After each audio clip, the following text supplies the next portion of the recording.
This chapter is titled The Most Confidential Knowledge, and Lord Krishna begins it by telling Arjuna that now I shall speak to you the most confidential knowledge, both phenomenal and numinous, in other words, relating to both the material and spiritual states of existence.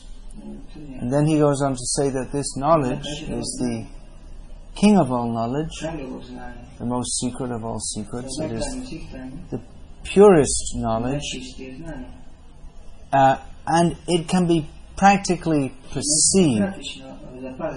It's not just vague theoretical knowledge, but it can be experienced. That experience is a happy experience. Is knowledge of our of the jivas, the living beings' actual position. So this knowledge brings us to the happy state. We are meant to be happy. Now, in the verse following that, then Krishna speaks of faith. That persons who are not faithful, this verse we discussed yesterday, the people who are not faithful on the path of devotion, they cannot attain Krishna, but they fall back into the world of repeated birth and death. Now, in the first two verses, Krishna was talking about knowledge, and then he spoke about faith, and there seems to be a digression there. Are we talking about knowledge, or are we talking about faith? Knowledge means that it should be some fixed principle, and faith means accepting something without full knowledge, just on principle. Now, Krishna began this chapter by saying that he would describe all knowledge, both phenomenal and numinous.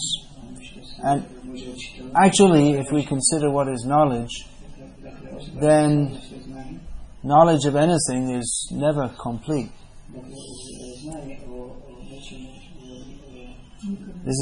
I'm pointing at a screw in the harmonium. Very profound screw in the harmonium. Not a very profound topic, but you could spend all your life studying it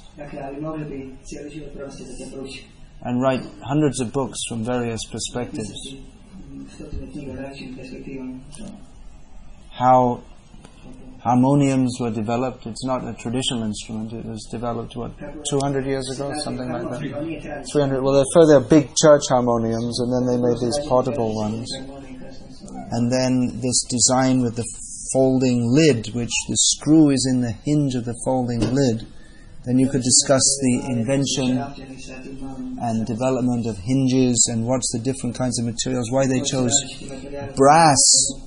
I can't see the screw properly. Maybe that's made of steel. The development of steel, and then the atomic and molecular structure within the screw, and then development of screws, and who invented it, and where the materials came from, and what are the techniques involved in the extraction of iron ore to make it. And from this one screw you can find out the whole universe practically.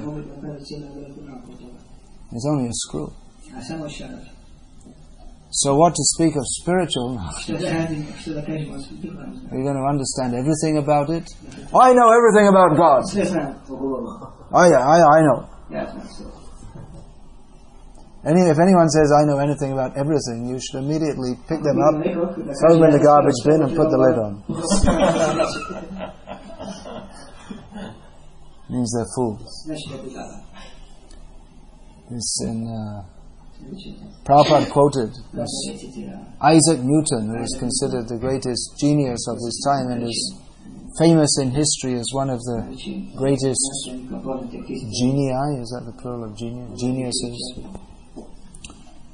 That, you don't usually say in plural because there are not that many of them. That even though he was considered so replete with knowledge, he considered his position to be something like someone walking on a vast beach of sand and picking up a few grains. That's how much he considered he knew.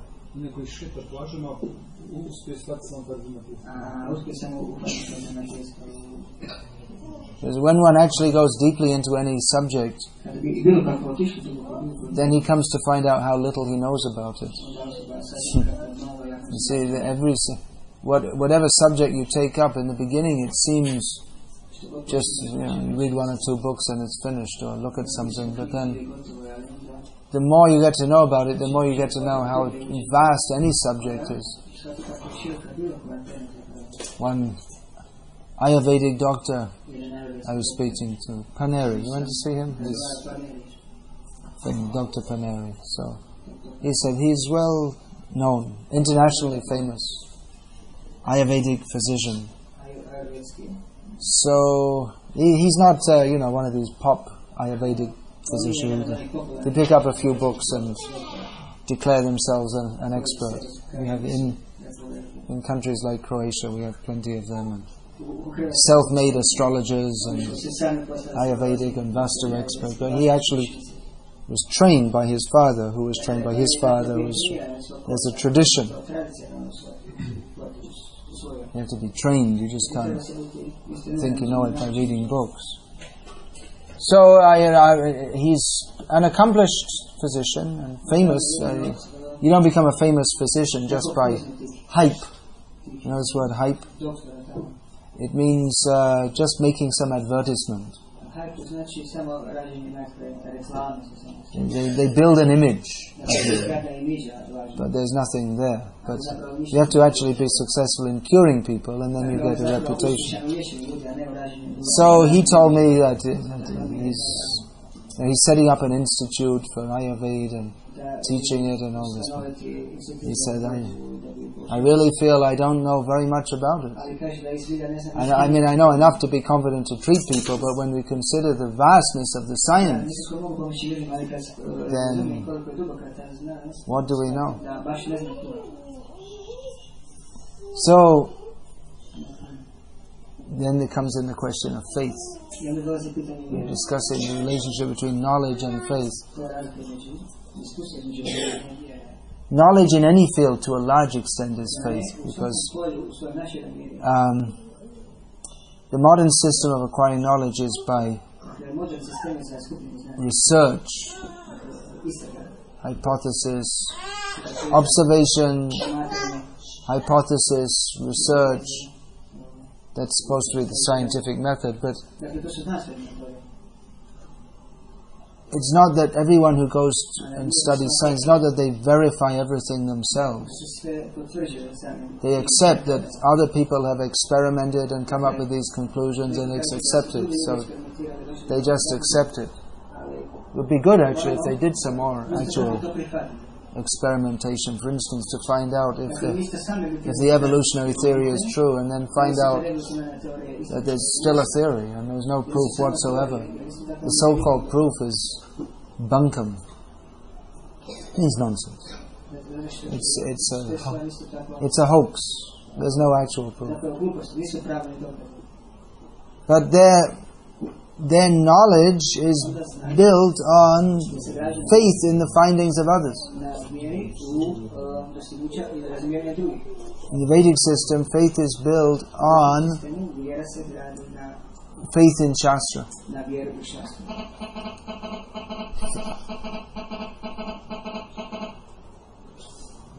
What's that? That's from mobile phone. Oh. Touch it.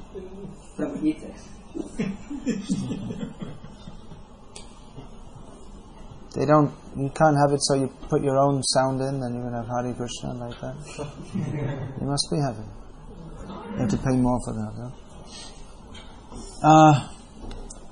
So faith in Shastra, based on the principle that this world is going on from what we can see, to a large extent an ordered manner. We couldn't study anything if there was no order. If there was no order, then in nature, then there'd be no physics, biology, chemistry.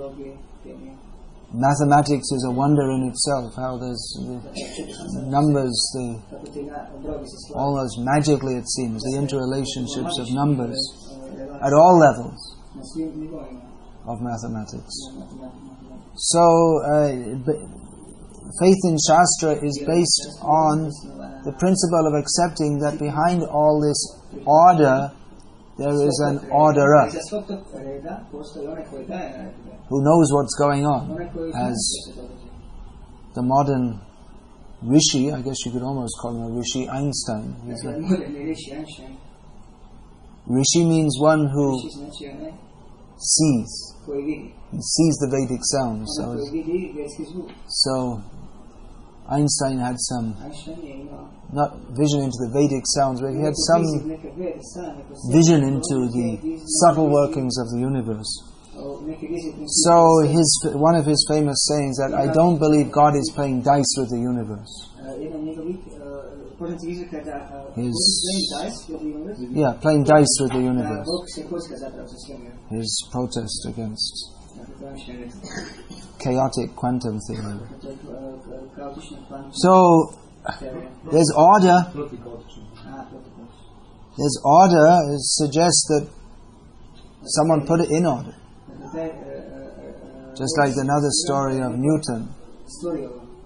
He had an atheistic friend who believed that the whole universe came into being by chance. So Newton made a model of the universe as it was understood at that time with a crank, which when you turn it, all the planets started moving. And then his friend came to visit him one day, came to his study, and he showed him this machine showing how all the planets were. He said, "Wow, that's wonderful. Who made that?" I said, "No one. Just happened to be there one day, but just by chance."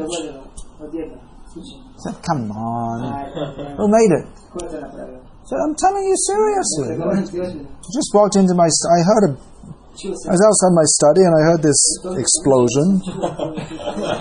They didn't have Big Bang Theory in these days, we're just extrapolating a little bit here. And, I walked in and there was, just by chance.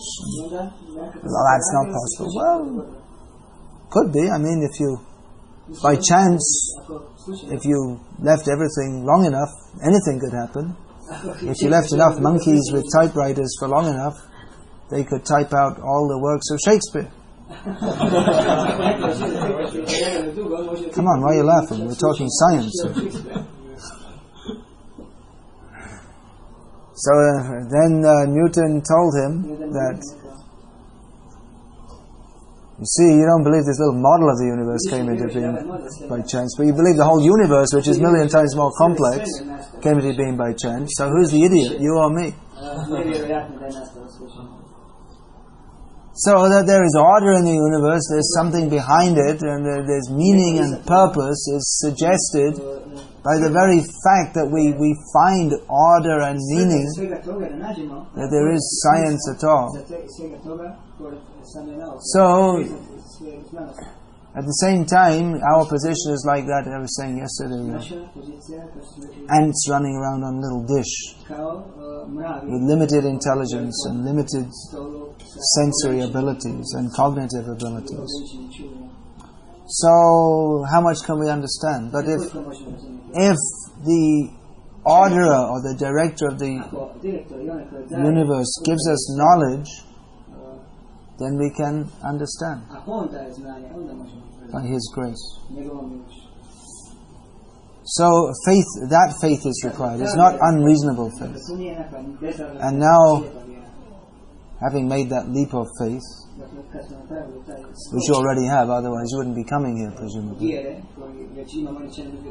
But sometimes, because we live in the atmosphere of faithlessness or fuzzy faith. Fuzzy faith means people are blind faith. Fuzzy? No, fuzzy doesn't mean blind. Fuzzy means unclear. Like the television when it's not tuned in properly. unclear. That people I believe in Jesus. I have to bathe my body in the blood of Jesus. You're from a Catholic country. That's the Protestants say that we have to. They come up to you in America and say, especially in America, say, "Have you bathed your body in the blood of Jesus?" That's your religion. In the Catholic religion, they have the idea that you drink wine and that's Jesus' blood. So this is, some faith is there, but it's kind of ghastly faith, isn't it? Drinking the blood of Jesus, it's like Rakshasas or something. Bathing in his blood, I mean, it's really horrific, isn't it? So, Vedic knowledge, it gives us sane faith, but at the same time, it gives us knowledge that's based on faith, a better standard of faith. But at the same time, it certainly isn't easy to understand. It's impossible to understand by any material means. Krishna begins to give that knowledge to which faith is the entrance. In this verse he begins to give that knowledge.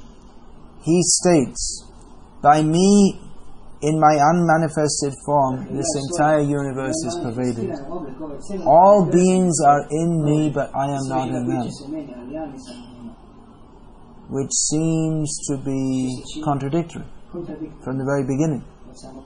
That Krishna pervades all the universe, and then in the next breath he says that I am not in all living beings. So what is the meaning of this? Now we're going to have some faith here to cross through the barrier. Yesterday I was talking about there are three kinds of limits of which Krishna is beyond. Ulangita Drividha Sima. Krishna is beyond the three limits of space, time and thought. So it is beyond the scope of our conception that something can be within something and also not within it. Our way of thinking is that it should be like, if it's like this, it must be like this, and it can't be like that. That something, if something's in something, it must be, then it means it's in it, and it can't be not in it also. How is this possible? Well, then we have to consider what is the meaning of absolute. We're talking here of the absolute reality. Actually, reality means absolute. Anything not absolute is not real in the full sense of the term. That's why this material world is sometimes called unreal. It doesn't seem unreal. If we slip and bang our head, it seems real, doesn't it?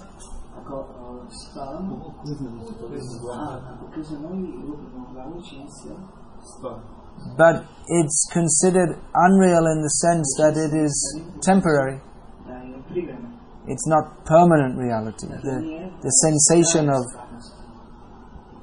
having a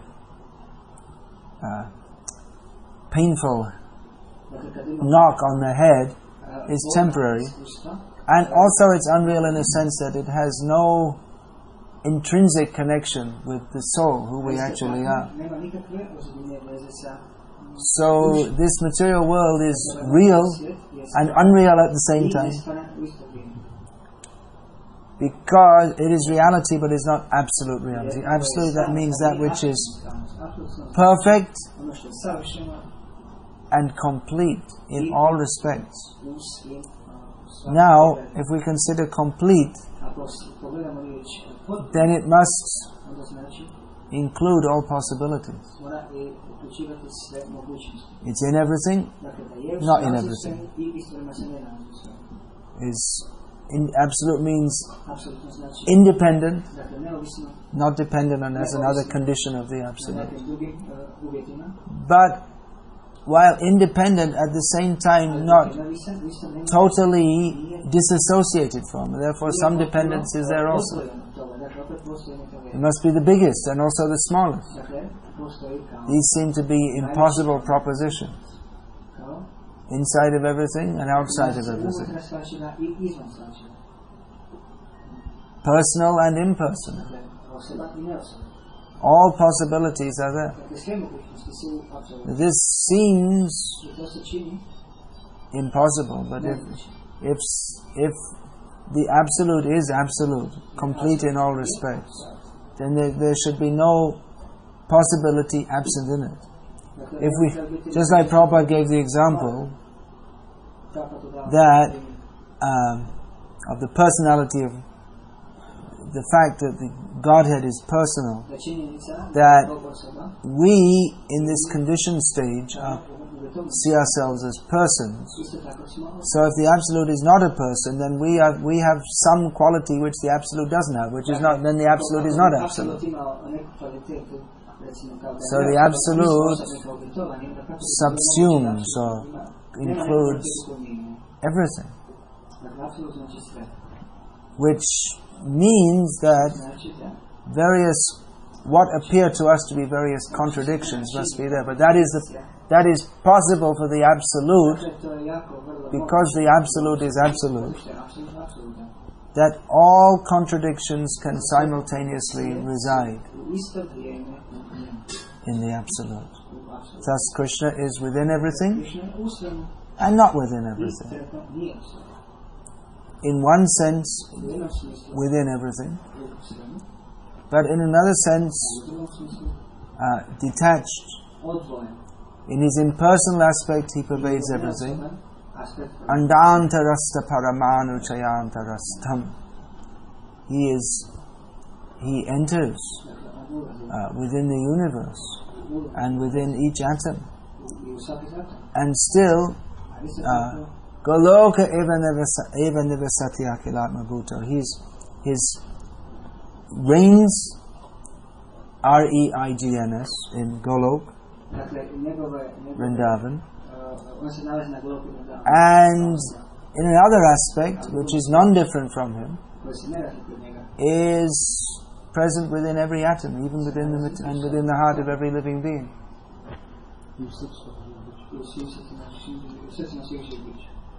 So how is that possible? If he's in one place, how is he in another place? Not possible for us. Not possible for us even to imagine. And we will say, well, if he's in Golok as Golokanath, the Lord of Golok Vrindavan, then how can he also be present in every atom? It must be someone else. It must be his brother or his son or his ambassador or someone like that. But no, it's the same. Krishna, in another aspect which is non-different from him. He can be like that because he is absolute. He's not limited by the limits that we have. Advaitam achutam anadim ananta rupam adyam purana purusham navayovanam cha. He is one person. He is achuta. He doesn't fall under the limiting potency of the material energy. He is the Lord of the material energy. He is the origin of everything. He has no origin. He has unlimited forms. Even he is one person, but he has unlimited forms that appear to act as different persons, but are not. So this is not possible to understand by mundane intelligence, but by spiritually infused intelligence.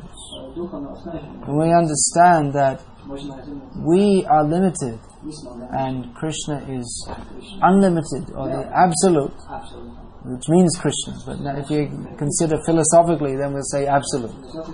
And then if you come, the absolute means also all loving, all kind. Oh, this must be Krishna. And actually that is him. We say the absolute, that means Krishna. If we're approaching by the philosophical process, Or if you're trying to understand philosophy, then we say absolute. And then to understand fully, then he is not simply a principle, but he is Radhanath, on the string with Radha, Gopinath, Golokanath. Here, Krishna is, in this part of Bhagavad Gita, Lord Krishna is not describing himself as Radhanath, but he is explaining himself as Advaitam Achyutam Anadim Ananta Rupam, as the absolute principle on which everything rests, in which everything rests, who is everything and yet is aloof from everything simultaneously. So this, Krishna is saying, is the most confidential knowledge. Why? Because that cannot be understood by any amount of, or any level of material understanding. Einstein couldn't understand. He's maybe the most materially intelligent person, probably the most materially intelligent person of the 20th century. But he couldn't understand, at least in that lifetime, he couldn't understand Krishna. He couldn't even understand what the soul is. So he was gifted with tremendous insight into the workings of the universe. But some of the most basic principles of the workings of the universe, the laws of karma, how God is working. He himself said that after all my investigations, I simply want to know how God created the universe. But his idea of God was, if we want to discuss Einstein's idea of God, then we come out as an atheist. So, like most people who say they believe in God. So, he couldn't understand such a big brain. Now we have in the modern age there lauding this Stephen Hawking as the modern successor of Galileo and Newton and Einstein, and he's also a big atheist. I mean, it's stupid, Big Bang Theory, really stupid. But a very, very intelligently constructed nonsense. So intelligently that most people can't follow. But Krishna, the process to understand spiritual knowledge, it's a different approach actually. It's not simply by amassing information and theorems and turning them over in our mind and trying to understand. This is a descending process. Ascending means we try to amass information and sort it out with our intelligence and climb the ladder of understanding. Whereas knowledge of the absolute truth is not possible to understand by that method. However intelligent one may be, even if one is as intelligent as Brahma, who is millions of times more intelligent than Einstein, he also can't understand Krishna simply by putting all together his knowledge. And he has a lot of knowledge. He's the engineer of the universe. But he realized that I can't understand Krishna. Jananta eva janantu kimba huta chame prabhu manasa vachasava manasa vachasavacha vaibhavam tavagochara. He said that someone may say, others may say, that yes, I understand Krishna. Let them say it. But as far as I'm concerned, I think that neither through physical, mental or vocal efforts is it possible to understand Krishna's glory. Then how to understand? He himself has told. What is that? Atashi. Now I'm reading this. Atashi Krishna. And there's another Ata. Prasada Leshan.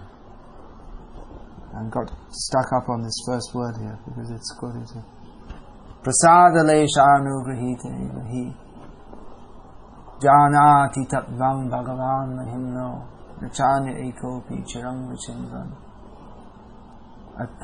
Atopi Deva He says that it is not possible to understand you, Krishna, even by studying for many, many millions of years. But one who gets a little drop of your mercy, he can understand. So Krishna can be understood by the descending process. When he gives us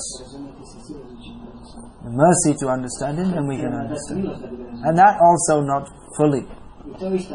Because even Krishna doesn't understand himself fully. There you go, there's a contradiction. The Krishna's glories are always expanding. So it's said like that Krishna doesn't have. Of course he understands himself fully, but he also doesn't understand himself fully. And we can't understand that. But we can accept that Krishna's glories are non-different from him. That they're so great that they're always expanding. So Krishna's always trying to catch up. Not that he's incapable. He also understands.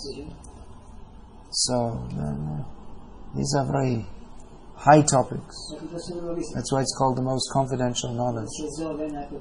But Krishna is presenting this here. When we say it's only by His mercy, that doesn't mean that we don't try to understand Bhagavad Gita.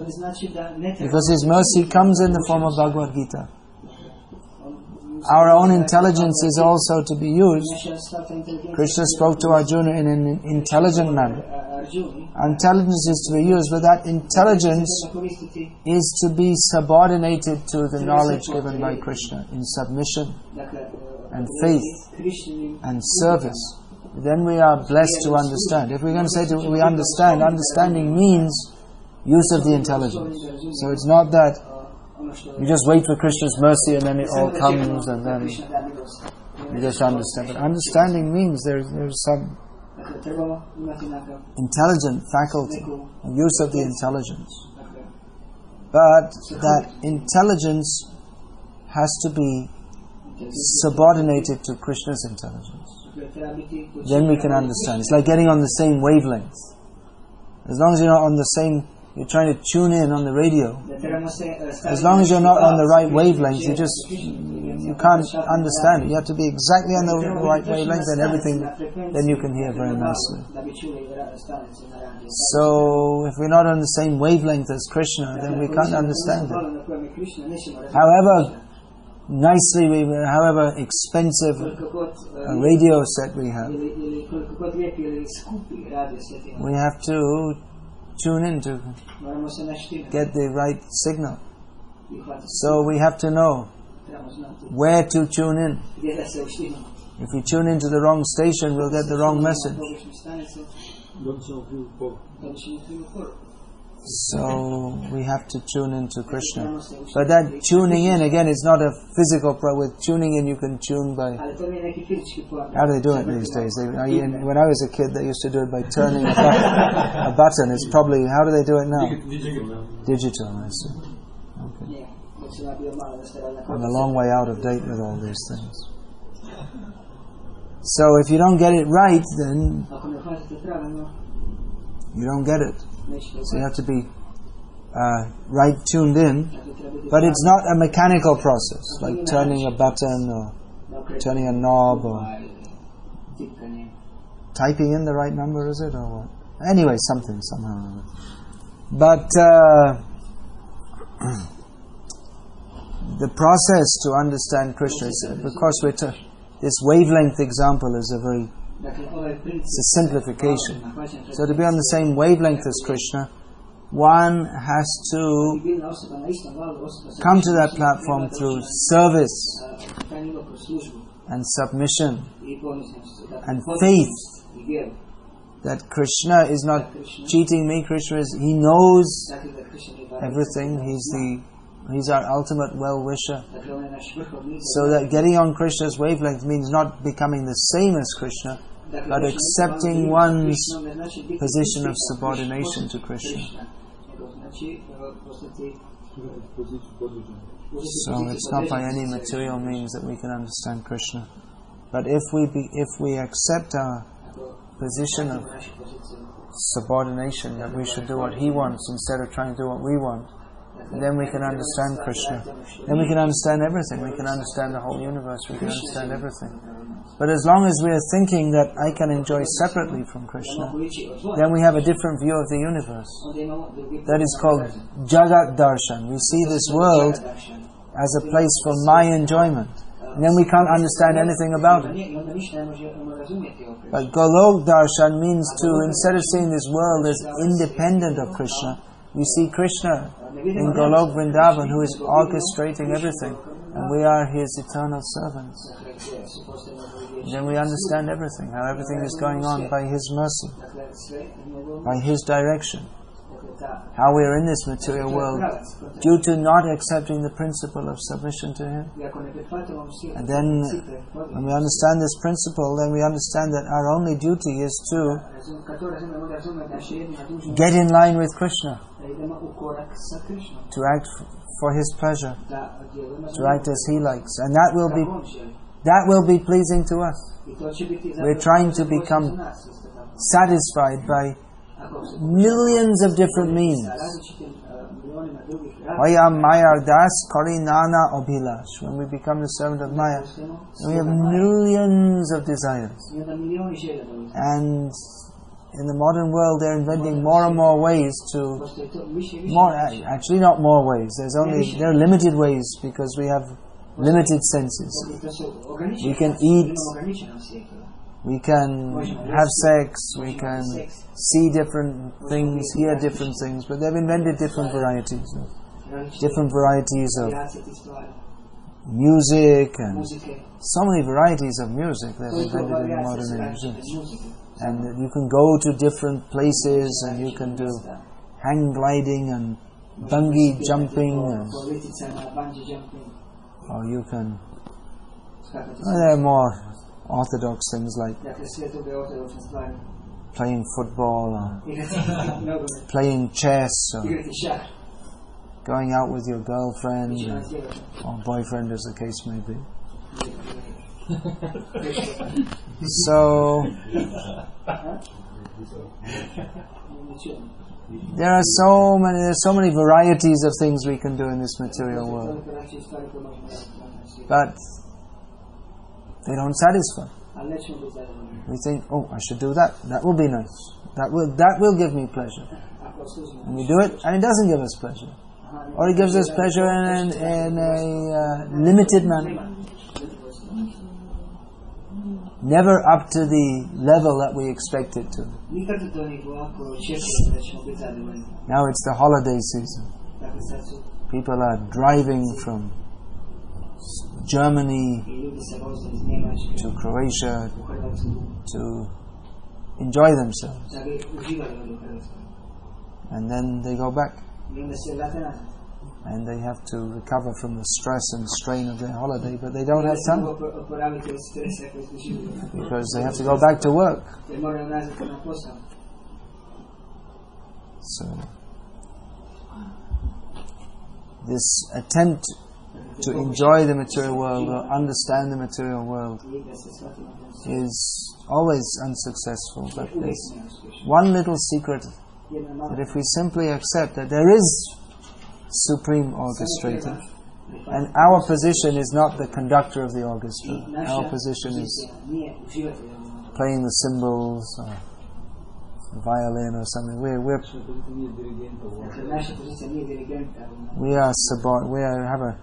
have a minor role.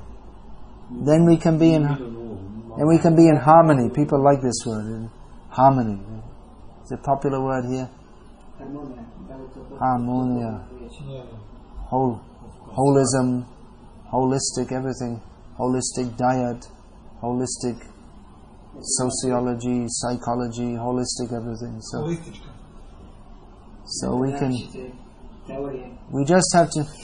we have to understand what our position is within the universe. Actually, our position is not within the universe, it's within another universe. That's why we can never be satisfied in this universe. when we understand our constitutional position, then we understand everything. What does that mean, we understand everything? We know everything. Does that mean that we know what the people... We don't say, well, a devotee of Krishna knows everything. Krishna says, Yomameva samudho janati purushotamam sasarvavid bhajati mam sarva bhavena bharata. Krishna says that one who, without being bewildered, knows me as the Supreme Personality of Godhead, the Supreme Enjoyer. He knows everything, and therefore he engaged in my devotional service in all respects. So you know everything. You know everything. So how can we say we know everything? We don't even know that people in the next apartment what they're doing right now, or even if they're there. So how can we say that we know everything? Know everything means we know how things are going on.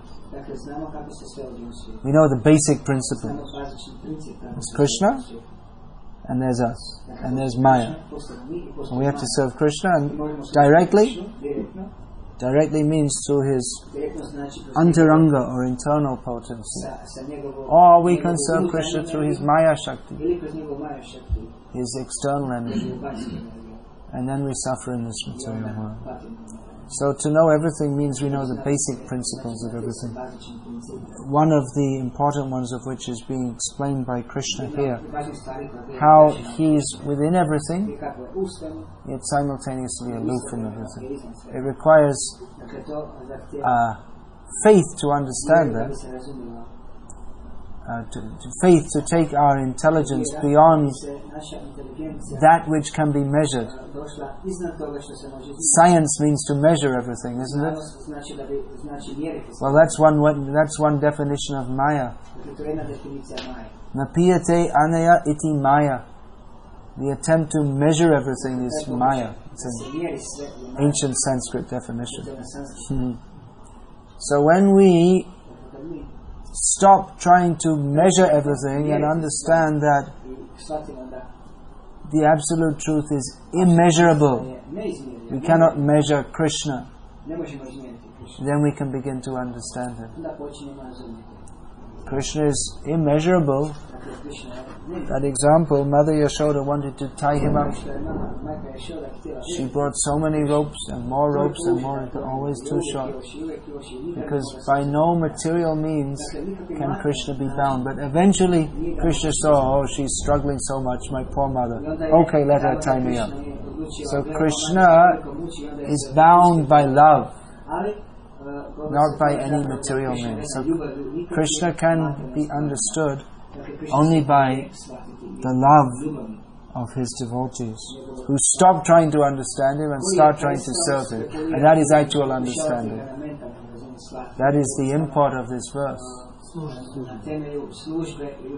So the philosophy of Krishna consciousness, ultimately it all leads to and is inextricable from bhakti, or loving devotional service to Krishna.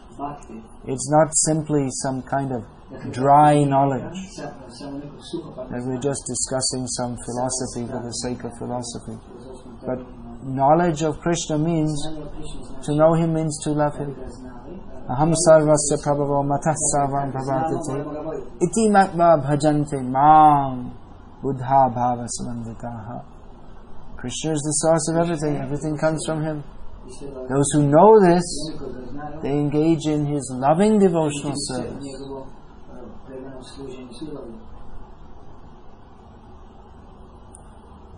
To come to the platform of love, we may first have to come to the platform of respect.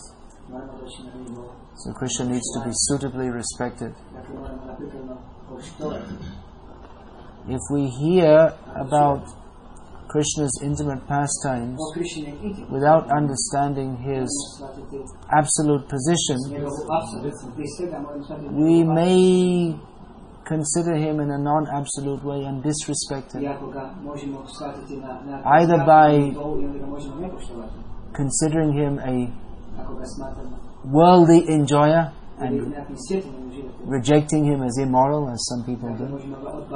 Or we may consider ourselves, without thinking like that, in another way we may disrespect Krishna by considering ourselves eligible to join in his loving pastimes without ourselves being free from mundane lust.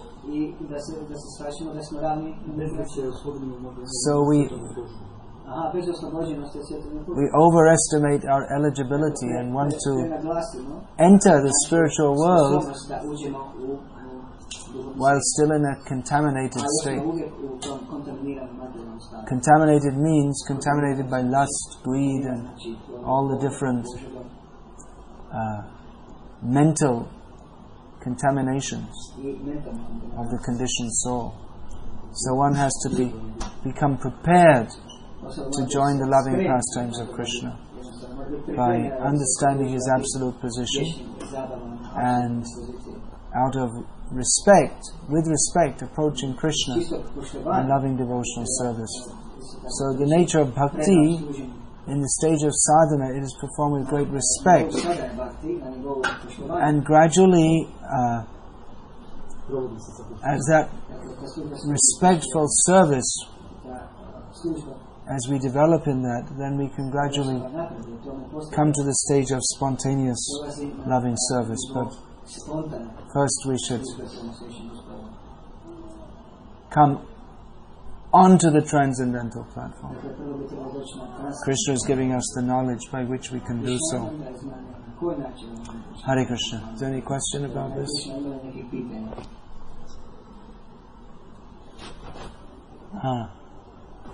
Please. Yesterday you spoke about prayer. So can you explain a little bit more? Explain more about prayer? Well, prayer is not a thing that it's not so much to be explained. Which prayer we should use, or we can speak what we want, or it's best to offer prayers in the manner that previous acharyas have done. They know how to pray. We don't even know how to pray. Otherwise we'll end up praying for bread, which God also gives, but He has a lot more to give than bread. Most people pray, Dhanam, Janam, Sundarim. Give me money, popularity, and beautiful women. Chaitanya Mahaprabhu has taught us to pray. Na Dhanam, na Janam, na Sundarim. Just the opposite. I don't want these things. What we want? We want loving service to you, Krishna. Birth after birth. That's why this Krishna consciousness is not really a religion in the normal sense of the word. Most people think of religion that God is some cosmic order supplier. He sends us bread and sausages and beer and all the things we want.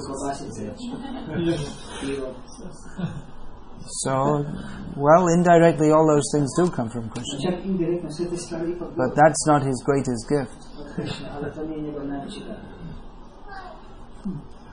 So eating sausages means we become a sausage.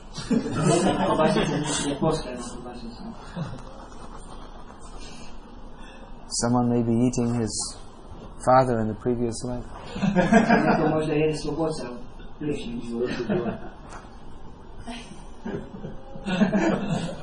If you think about it, it's not very encouraging to go on eating sausages.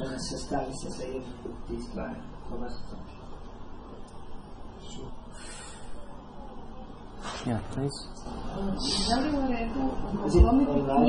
To give a book to somebody and not to explain what is it about. Oh yes, it's good to give books. Sometimes we find it's better not to explain. If you try to explain, they may not take it. But actually these books are not ordinary books. They have their own potency. And anyone who takes a book, one of Srila Prabhupada's books, then they attain a certain kind of spiritual eligibility which they themselves are not aware of. And the time will come when they will be ready to open that book. It may be immediately, but in most cases not immediately. Sometimes devotees are, why are we distributing these books? But eventually people read them, or someone else may read it. When I first saw Prabhupada's books in this lifetime, I wasn't ready to see that. I didn't want to look at them. My friend at school told me, I got some. At the weekend I went to London, I got some books from Hare Krishna people. He was very enthusiastic to show them to me. I said, I don't want to see them. I know these Indian gurus, they're all cheaters. I don't have anything to do with it. So I wasn't ready at that time. But later, I was in someone's house and they had a book of Prabhupada's, and they had it but they hadn't read it. I asked, can I read it? Sure. I read it, and here I am. So it's good to give the books to. If you tell them this is a book that will tell you to stop eating meat, drinking wine, having illicit sex and intoxication, and surrender your life absolutely to a blue cowherd boy who doesn't even wear shoes, they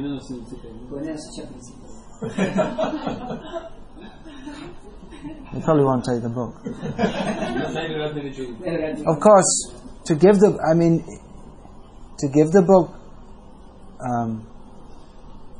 we should usually have to preach something. We tell people that. What do you tell them? You get peace of mind,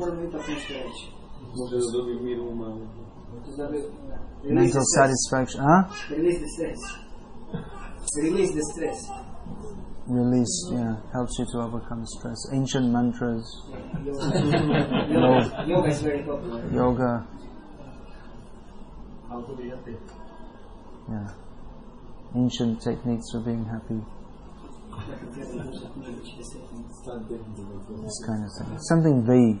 To tell them very specifically, then probably won't want to buy it. You ever show the pictures of Nrsimhadev ripping Hiranyakashipu to pieces? That might be a good one. What do they call these people? The punks or something? They still have them around? They're a bit out of date now. I was just reading, one devotee in America was distributing books, and he showed the 5th canto with all these torches, and I said, that looks pretty interesting. And bought the book. He's showing how people who pull the insects' wings, they also get their body ripped to pieces. I said, oh really? Wow.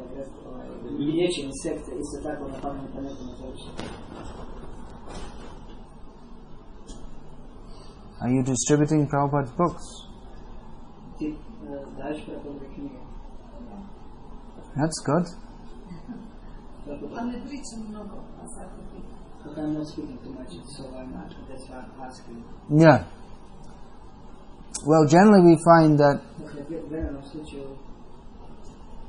little talking is good, not too much. Let them take the book. Let the book do the talking. Let Prabhupada do the talking. Generally, if you talk a lot, people go on talking, and then they never buy the book and you just waste their time. That's great. Who else is distributing books? Yeah? Please try. In America, they have this Weekend Warriors program. They take people out who are working during the week. They go out on Saturday or Sunday. Mostly Saturday. They go and they... Like congregational devotees. They do 2 hours, 3 hours, 5 hours, whole day book distribution. It's becoming very popular in America. Vaisheshika Prabhu is heading it up.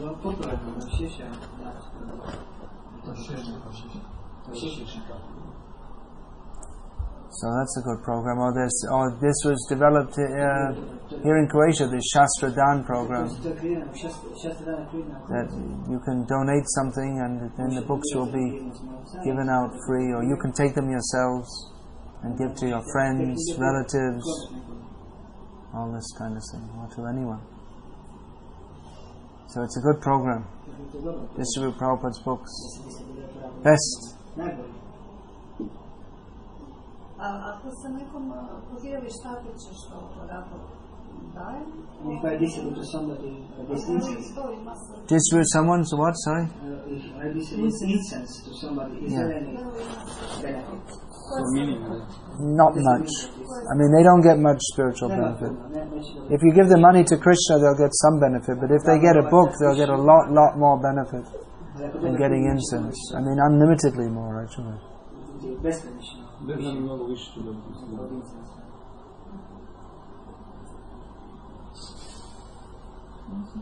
Where is that?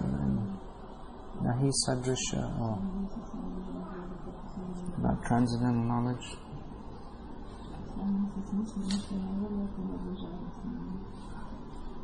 There's nothing comparable to this transcendental knowledge. Oh, we can't find it. Yeah. Nahi jnanena sadrisham pavitram vidyate.